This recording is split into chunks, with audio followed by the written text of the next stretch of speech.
തമിഴകം ജനവിധി എഴുതാൻ ഇനി ബാക്കിയുള്ളത് 2 ദിവസം മാത്രമാണ് കേട്ടോ. മുന്നണികളുടെ പരസ്യപ്രചാരണം നാളെ അവസാനിപ്പിക്കും. പതിവിന് വിപരീതമായി ശക്തമായ ത്രികോണ പോരാട്ടമാണ് തമിഴ്നാട്ടിലെ പല മണ്ഡലങ്ങളിലും ഇക്കുറി.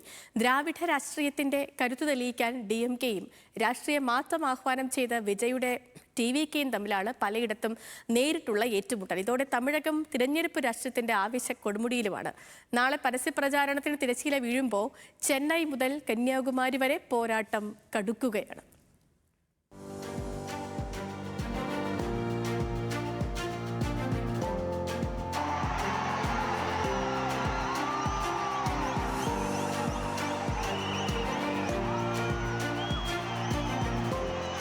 ഭരണത്തുടർച്ച ലക്ഷ്യമിടുന്ന MK സ്റ്റാലിനും കന്നിയംഗത്തിനിറങ്ങുന്ന ദളപതി വിജയിയും തമ്മിലുള്ള തീപാർന്ന പോരാട്ടമാണ് തമിഴകം ഇത്തവണ ഉറ്റുനോക്കുന്നത്. അണ്ണാ DMK BJP സഖ്യവും കളത്തിൽ സജീവമാണെങ്കിലും ചർച്ചകൾ മുഴുവൻ നീളുന്നത് സ്റ്റാലിന്റെ ഭരണതന്ത്രങ്ങളും വിജയിയുടെ താരപ്രഭയും തമ്മിലുള്ള ഏറ്റുമുട്ടലിലേക്കാണ്.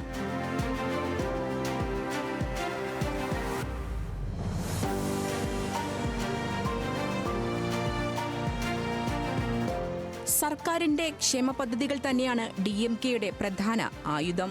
സ്ത്രീകൾക്കുള്ള പ്രതിമാസ ധനസഹായവും സൗജന്യ ബസ് യാത്രയും താഴെത്തട്ടിൽ വലിയ സ്വാധീനമുണ്ടാക്കുമെന്ന് പാർട്ടി കണക്കുകൂട്ടുന്നു.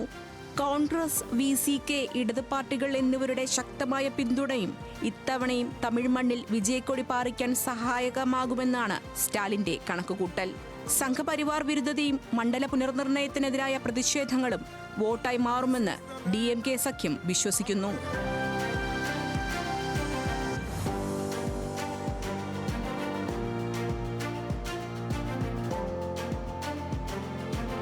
എന്നാൽ യുവാക്കളുടെയും കന്നി വോട്ടർമാരുടെയും ഹൃദയം കീഴടക്കി വിജയിയുടെ തമിഴക വെട്രിക്കഴകം മറ്റു മുന്നണികൾക്ക് വലിയ വെല്ലുവിളിയാണ് ഉയർത്തുന്നത്.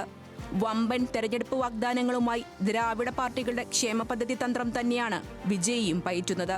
വിജയിയുടെ പാർട്ടി 20% മുതൽ 30% വരെ വോട്ട് വിഹിതം നേടാനുള്ള സാധ്യതയാണ് പല സർവേകളും പ്രവചിക്കുന്നത്.